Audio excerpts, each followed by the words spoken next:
Ikalabing-pitong kabanata sa pagpapatuloy. Naglalakad sa kalsada si Kang Heji na sinasabi nito na nasaan na daw kaya iyon. Sa tingin daw niya ay nasa paligid lang ito.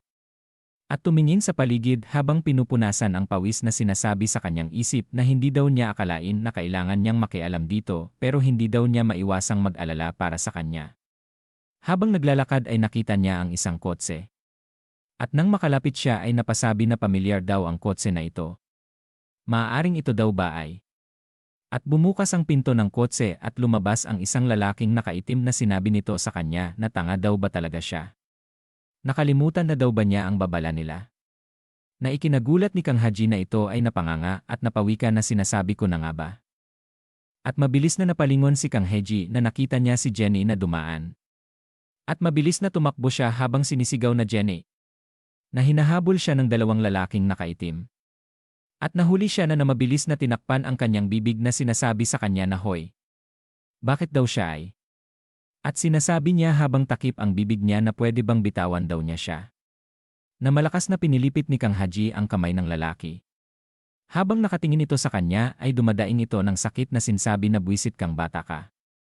At mabilis na tumakbo na sinisigaw na Jenny. At nang marinig niya ito ay tinanggal ang helmet at lumingon sa kanya. At sinabi niya kay Kang Haji na ikaw, bakit daw siya ay andito di daw ba't ang sinabi niya sa kanya ay huwag siyang pumunta dito sa ngayon. At tumugon na sinabi sa kanya ni Kang Haji na itinuro ang mga lalaki na sinabi nito na hindi daw ganon. Doon, tingnan daw niya. At pagkatingin ay nawala na ang mga ito na napasabi siya na ano. Habang nakaturo ang daliri niya ay nagulat ito na sinabi na saan daw napunta ang mga taong iyon. Na sinasabi sa kanya ni Jenny na sino daw ba ang tinutukoy niya. Na sinabi ni Kang Haji na ang mga taong dumukot daw sa kanya. Na napasabi si Jenny na ano. At pagkatapos ay mabilis na lumingon si Kang Haji na sinabi nito na si Siwon Hyung. Si Siwon Hyung daw ba ay ayos lamang. At itinuro siya ni Jenny na sinabi nito sa kanya na hoy. Ano daw ba ang sinasabi niya? Bakit tila parang wala daw siya sa sarili niya? Na humawak sa ulo si Kang Haji na sinabi nito kay Jenny na kasi ngayon lang daw niya ito naranasan.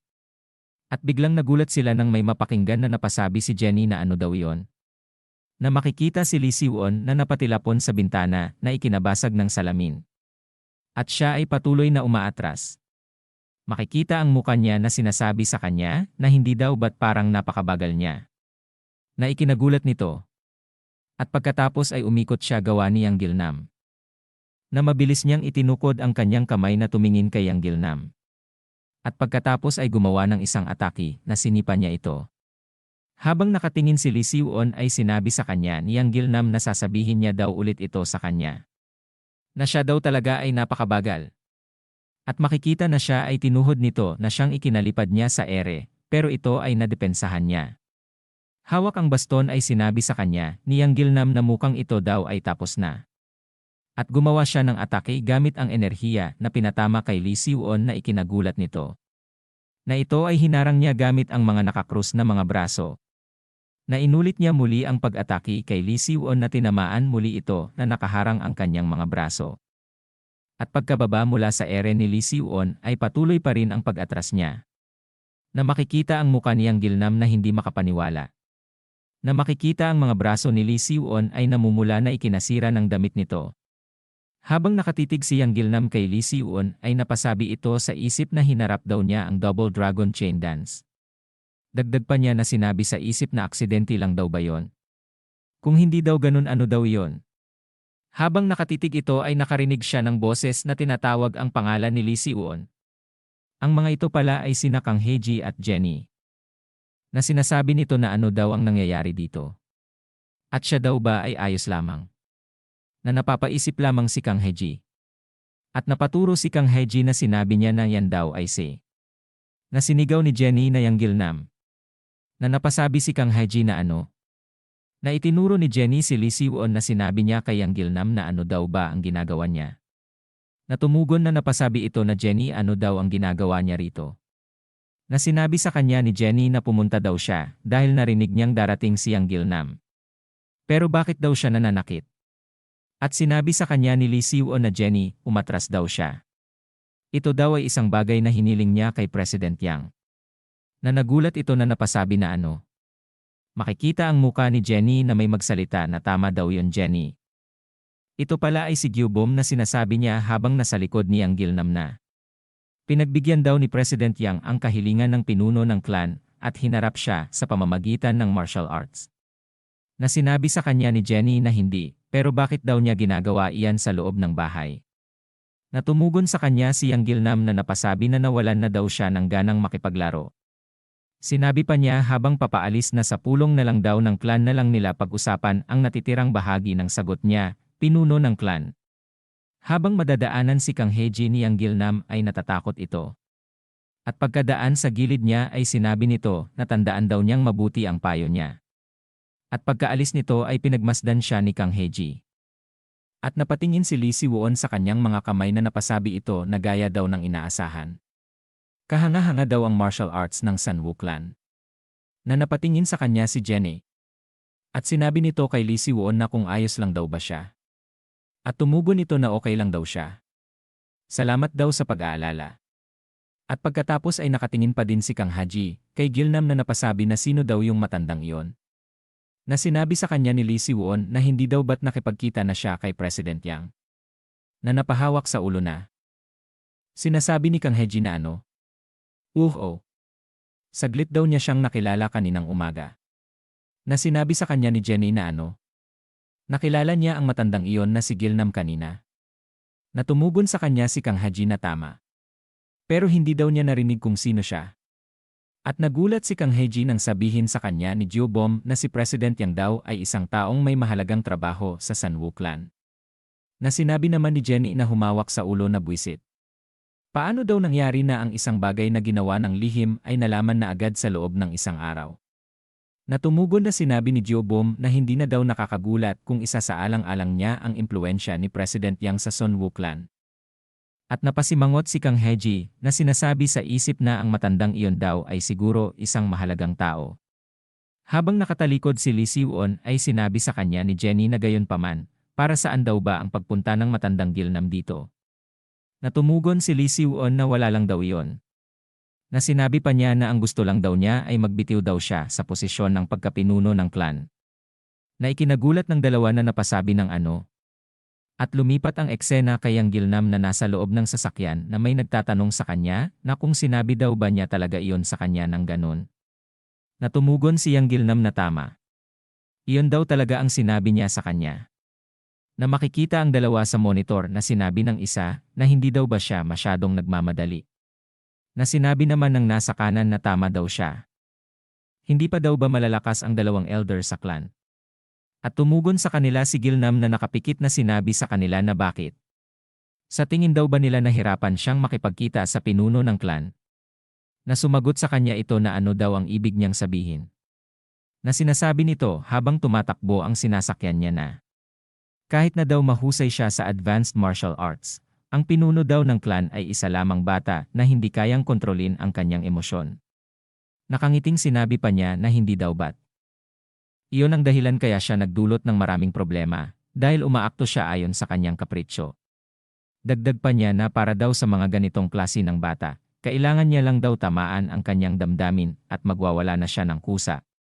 At kahit na daw ang mga elder ay hindi palaging kakampi sa batang iyon na hindi pa hinog. Hawak ang cellphone ni Jenny ay sinasabi nito na wow. Nangyayari daw ba talaga ito? Ang matandang si Gilnam ay hindi na rin daw sumasagot sa mga tawag niya. At sinabi sa kanya ni Kang Haji na Jenny noon na, kilala daw ba niya siya ng husto? At tumugon sa kanya ito na sinabi na siyempre. Siya daw ay isang tao na pinalaki ng kanyang lolo. At naiinis pa niyang sinabi na halos mawasak niya ang kanyang cellphone na. Pero pagkatapos daw pumanaw ng lolo, nagbago daw siya at naging ganap na ibang tao. Kaya nga daw sinasabi ng mga tao na huwag kumuha ng mga ligaw. Na napasabi si Kang Haji sa isip na tao. Na sinabi pa niya na si Jenny daw ay parang isang lola. At pagkatapos ay sinabi sa kanya ni Lee Si-won na Jenny. Sa tingin daw niya ay kailangan niya ng mag-ensayo ngayon, kaya iiwan daw niya sa kanya si Kang Haji. At tumugon na sinabi sa kanya ni Jenny na ano. Abala din daw siya. At bakit naman daw siya? Na sinabi sa kanya ni Lee Si-won na pakiusap Jenny. Na namula ito at walang masabi na pinagmamasdan ni Kang Haji. At mabilis na ibinaling ni Jenny ang kanyang ulo na sinabi nito na okay sige. Ngayong pagkakataon lang daw ha. Nangumiti si Lee Si-won na sinabi sa kanya na salamat. At sinabi ni Kang Haji kay Jenny na talaga daw bang mahina siya kay Si-won-hyung. Na napasabi sa kanya ito na ano daw ba ang sinsabi niya. Habang nakangiting pinagmamasdan sila ni Lee Si-won ay sinabi ni Kang Haji kay Jenny na wala daw siyang sinabi. At napatingin si Lee Si-won nang magsalita si Gyubom na clan leader. Sa tingin daw ba niya hindi na dapat itong ipaalam sa mga elder ang mga nangyari ngayong araw. At sumagot ito na hindi na daw siguro sa tingin niya. At makikita ang hagdan na sinabi pa niya na siya daw ang target ni President Yang. At wala namang magbabago kahit magdesisyon daw ang mga elder na kumilos kung wala daw siyang gagawin tungkol sa kanya. At sinabi sa kanya ni Gyubom habang paakyat sa hagdan na pero kahit na. Natumugon sa kanya si Lee Si-won na huwag daw siyang mag-alala. Mag-iisip din daw siya ng solusyon. Na pinagmamasdan niya lang si Lee Si-won paakyat. At nakikita ang muka nito na napasabi na magiging ayos lang daw ba talaga siya. At makikita ang pinto na nakapasok na sa silid si Lee Si-won na nagme-meditate. At makikita ang muka niya na taimtim na nagko-concentrate. At ilang saglit pa ay naglabas siya ng aura. At pagkatapos ay isang imahe niya ang lumabas. At pagkatapos ay napangiti si Lee Si-won na sinsabi sa isip na ngayon, bakit hindi daw sila magsimula ulit ng maayos ngayong pagkakataon. Na makikita rin ang imahe ni President Yang na gawa ni Lee Si-won. At dito na po nagtatapos ang 17 kabanata.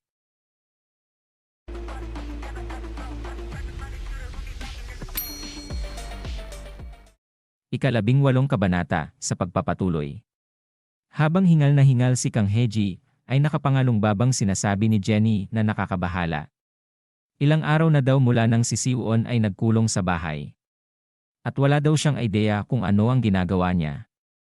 Habang nagtataas baba ng bagay na hawak ni Kang Haji, ay nakatingin ito kay Jenny. Na sinasabi na kahit daw ang matandang si Gilnam ay hindi na nakipag-ugnayan sa kanya mula noong araw na yon. Na makikita ito na malalim ang iniisip. Habang patuloy lamang sa pag-ehersisyo si Kang Haji. At napalingon ito kay Kang Haji na sumigaw sa kanya na hoy. Bakit daw niya ginagawa yan dito? At hindi daw ba siya papasok sa paaralan? At mabilis na lumapit sa kanya si Jenny na tinutukan siya ng kamao. Na sinasabi niya kay Jenny na hindi daw ba't hiniling ni Si-won-hyung na alagaan daw niya siya. Na sinabi sa kanya ni Jenny na hoy. Para sa araw na yun lang daw yun. At wala daw silang sinabi na pumunta siya dito araw-araw. At napahawak sa ulo si Kang Haji na masayang sinabi niya na mabuti na lang, wala pang nangangasiwa sa kanya, kaya't siya daw muna ang aasahan niya hanggang sa panahong iyon. At nakapikit na sinabi ni Jenny sa kanya habang nakakrus ang kamay sa kanyang katawan na. Ang sarap daw naman ng buhay niya. Siya daw dito ay hindi mapakali sa kakaalala kay Si-won. Na ipinagtataka ni Kang Haji. Na napasabi si Kang Haji sa kanya na ganoon daw ba talaga kalala ang sitwasyon ni Si-won-hyung. At tumugon na sinabi sa kanya ni Jenny na wala daw ba siyang napansin kahit na nakita na niya. Kung ano ang nangyari noong araw na yon. At nakita daw ba niya kung paano nila tinitingnan si Si-won. Makikita ang bahay na sinabi pa niya na hindi lang daw ang matandang si Gilnam. Pagkatapos daw mamatay ng lolo niya, naging mainipin ang mga miyembro ng pamilya kay Si-won. At dahil doon, si Si-won ay napapailalim sa matinding stress.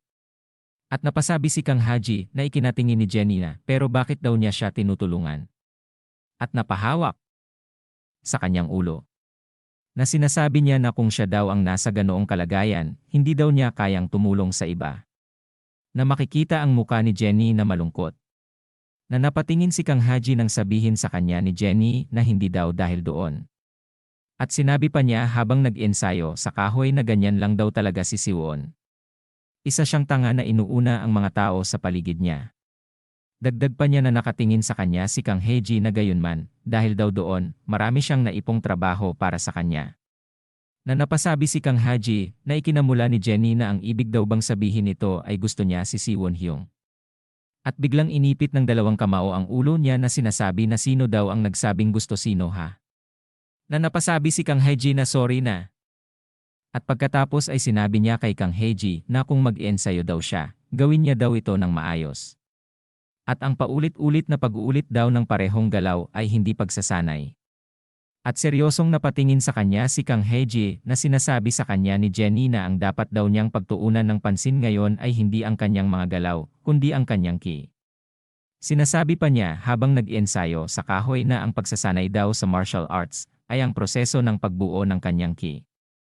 At sa paglipas daw ng panahon at paggamit nito sa kanyang mga galaw ng unti-unti.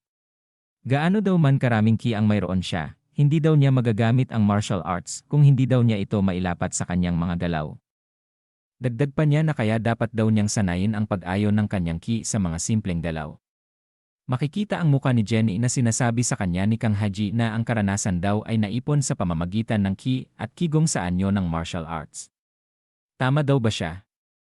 At tumingin sa kanya si Jenny na masaya pa niyang sinabi na narinig daw niya yon mula sa nakatatanda na lumaban kay si Won Hyung. At ibinuka ang kanyang palad at sinabi pa niya na kung iisipin daw, ang nakatatanda na yon ay mukhang kamangha-mangha.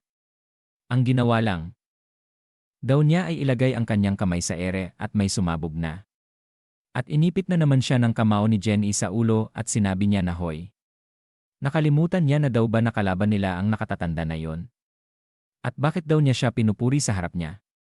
At humingi na naman siya ng sorry. At sinabi pa niya kay Jenny habang may naiisip siya na pero ang nakatatanda na yon daw ay mukhang talagang malakas. At mayroon daw bang makakaharap sa pinuno ng pamilya ng Sanwo sa kanya? At bumalik si Jenny sa harapan ng kahoy na pinagmamasdan ni Kang Haji. Na sinabi nito sa kanya na may isa daw na maaaring makaharap. Isa rin daw siya sa 10 dakilang masters kasama ang nakatatanda na yon. At lumingon na sinabi kay Kang Haji na dapat daw ba niyang ipakita sa kanya ang martial arts ng taong iyon. At pagkatapos ay itinikom ng mahigpit ni Jenny ang kanyang kamao at ito ay naglabas ng mga kislap ng mga kuryente. At napanganga si Kang Haji sa kanyang nakita na napasabi na ha. Na sinabi sa kanya ni Jenny na tumingin daw siya ng mabuti. Nasusuntukin niya ang kahoy na nasa harapan niya gamit ang kamaong kumikidlat. At makikita ang kamao niya na mahigpit na nakatikom. At ito ay isinuntok niya sa kahoy na agad na nawasak ng tinamaan ng ginawa niyang suntok na tinatawag niyang Heavenly Thunder Strike. At napanganga na napasigaw si Kang Haji sa kanyang nakita. Na makikita ang lugar na winasak ni Jenny na ang nakatayong kahoy ay nawasak na ikinamangha ni Kang Haji. Na sinabi ni Kang Haji sa kanya na paano daw niya ginawa yon. Na napasabi si Jenny na nabigo na naman daw siya. Na napasabing muli si Kang Haji na ano. Malungkot na nakatingin sa kanyang kamao si Jenny na sinasabi niya na ang Heavenly Thunder Strike ni Lolo ay hindi daw ganito kahina. Makikita ang nawasak na kahoy na sinasabi ni Kang Haji na tinatawag daw ba niya yang mahina. Ang malaking piraso na kahoy daw na yon ay pira-piraso na. At napasabi pa si Jenny na kung nagawa daw niya ito ng tama, wala na daw sanang natirang kahoy. At sinabi pa sa kanya ni Jenny na may kakaibang reaksyon ng muka. Na ito daw ay isang Nin-Star martial art at ang Heavenly Thunder Strike daw ay isang napakakomplikadong teknik. Na napasabi sa isip si Kang Haji na nakatingin sa kanya na si Jenny noon na. Daw ay hindi lang bihasa, kundi nakakatakot din daw siya. At napatikom ng kamao si Kang Haji na masayang sinabi kay Jenny na pwede din daw ba niyang matutunan yan. Na napanganga si Jenny na sinabi kay Kang Haji na hoy. Paano daw niya matutunan yon kung hindi man lang daw siya makalakad ng maayos? At itinuro pa niya si Kang Haji na sinabi sa kanya ni Jenny na dapat daw niyang pagtuunan ng pansin ang pag-ayon ng kanyang ki sa kanyang mga galaw. Dagdag pa niya na mas mababawasan daw ang atensyon ni Siwon sa kanya kung gagawin niya yon. At lumipat ang eksena kung saan si Lee Siwon ay may kausap sa cellphone na sinsabi nito na oo. Ang akala daw nga niya na talagang mababahala siya rito. Dagdag pa niya na tama, naiintindihan daw niya.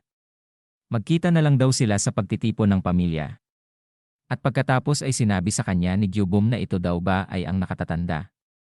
At tumugon si Lee Siwon na tama, mukhang narinig daw niya ito mula kay Chairman Yang. At makikita ang muka ni Gyubum na sinasabi pa nito na pero magiging okay lang daw ba talaga siya. Tinanggihan pa daw niya ang alok ng nakatatanda na tumulong. At sinabi pa niya na katulad daw ng nakita niya noong araw na yon. Si Chairman Yang daw ay sobrang lakas. At makikita ang muka ni Lee Siwon na sinabi niya na sa totoo lang. Hindi daw niya rin alam kung ano ang mangyayari. Na sinabi sa kanya ni Gyobum na sa tingin daw niya ay marami siyang tinatago. Lumipat ang eksena kung saan makikita si Yang Gilnam na isang lalaki ang nag-uulat sa kanya. Na napasabi ito na tulad daw ng inaasahan. At pagkatapos ay makikita siya sa isang pagpupulong na sinasabi niya na tinanggihan lang daw ng pinuno ng pamilya ang alok ng mga nakatatanda na tumulong. At sinabi ng isang tao na nag-aalinlangan daw siya pero inaasahan na daw ni Chairman Yang na mangyayari ito. At tumatawang sinasabi ng isang ito na hindi daw niya alam na ang pinuno ng pamilya ay ganoon kabata. Iyon lang ang tanging paraan niya para mabuhay. At kinuha ang alak sa baso na sinasabi pa niyang Gilnam na ang lahat daw ay nangyayari ayon sa plano. Habang iniangat ang baso ay sinabi pa nito na sa puntong ito, ang lahat daw ay magiging okay na. Dagdag pa niya na upang tapusin daw ang pagtitipon ng pamilya nang hindi masyadong nag-isip. At sumapit na ang hapon at si Kang Haji ay pagod na pagod sa pag-ensayo na nakahiga na ito sa sahig. At habang iniaabutan siya ni Jenny ng inumin ay sinasabi nito na ayos lang daw ba siya. Natumugon ito na oo. At sinabi sa kanya ni Jenny habang umiinom na mukhang natutunan na daw niya ang ilang mga taktika matapos mag-ensayo ng ilang araw. At tumugon si Kang Haji sa kanya na talaga daw ba. At sinabi pa niya habang makikita ang bubong ng bahay na malapit na daw gumabi, umuwi na daw siya. At tumugon si Kang Haji na sige, magkita na lang daw muli sila bukas. Habang umiinom si Jenny ay sinabi nito kay Kang Haji na sige, gawin daw niya ang gusto niya. Hindi rin daw naman siya makikinig sa kanya. At biglang sinabi ni Kang Haji sa kanya na ikinabuga ng iniinom niya na kung ganon, ituro daw niya sa kanya kung paano gawin ang Heavenly Thunder Strike simula bukas. Nainipit na naman siya ng kamao sa ulo ni Jenny na sinasabi sa kanya na gago. Tigilan na daw niya ito, ikaw talaga, sinasabi mo puro kalokohan. Na sinabi pa ni Kang Haji na pwede na daw bang simulan na niya ito. Na sinabi sa kanya ni Jenny na hindi. At lumabas na si Kang Haji sa bahay ni Nina Jenny na sinasabi nito na ha. Nakakapagod. Na napalingon si Kang Haji nang sabihin sa kanya ng isang tao na pauwi na daw ba siya, Kang Haji. At nagulat siya nang makita niya na ito pala ay si Yang Gilnam. Sinabi pa niya sa kanya habang pinagpapawisan na narinig daw niya na nag-ensayo siya ng martial art. Kasama si Jenny kamakailan, mukhang katatapos lang daw niya. Na napasabi si Kang Haji na paano daw niya nalaman. At sinabi pa niya na nakilala daw niya ang ilang kaibigan malapit dito na nangangasiwa sa trabaho ni Jenny. At sinabi daw nila sa kanya ang tungkol sayo. Na napasabi si Kang Haji na tungkol sa kanya. At sinabing muli sa kanya na tama, kumusta daw naman. Sapat na daw ba ito para ipakita sa iba? At napasabi si Kang Haji na ano? Well, sinabi daw sa kanya ni Jenny noon na maayos daw naman ang ginagawa niya. Na sinabing muli sa kanya ni Yang Gilnam na naiintindihan daw niya, at naisip na daw ba niya ang alok niya noon. Na makikita ang muka niya na sinsabi na sir, masyado daw siyang makulit. Sinabi pa niya na ilang beses daw ba niyang sasabihin na wala siyang alam tungkol doon. At nakapikit itong sinabi kay Kang Haji na ganoon daw ba. Okay sige. Sinabi pa niya habang napanganga si Kang Haji na alam daw ba niya na may pagtitipon ng pamilya ngayon. Na sumagot si Kang Haji na narinig nga daw niya na may pagtitipon ng pamilya pero ngayon daw pala yon. Na itinuro ang loob ng sasakyan ni Yang Gilnam na sinabi sa kanya nito na sakay na daw siya. At dadalhin daw niya siya sa lugar ng pagtitipon. At makikita ang mga gusali. At makikita rin ang pagdadausan ng pagtitipon. At napatingin ang mga tao nang sabihin na dumating na daw ang pinuno ng pamilya. At makikita si Lee Si-won na pumasok mula sa pintuan. At ang mga tao ay isinuntok ang mga kamao sa palad at sinabi ng mga ito na pagbati daw sa pinuno ng pamilya. At sinabi sa kanila ni Lee Si-won na salamat, matagal na daw mula nang huli silang magkita. Na napatingin sa gilid ang isang kasama niya na may tatoo sa muka. At tumitig ito na nakita ang mga grupo ng matatanda na kakaibang nakangiti. At sinabi niya sa kanyang isip na ano? Kakaiba daw ang pakiramdam niya doon. At sinabi sa kanya ni Jubum na ngayon, Master. Na napatingin sa kanyang gilid nang may nagsasabi na siya daw ay huli na. Na ito pala ay si Yang Gilnam na tumingin sa kanya. At tumingin din si Lee Si-won sa kanya. At dito na po nagtatapos ang ika-18 kabanata.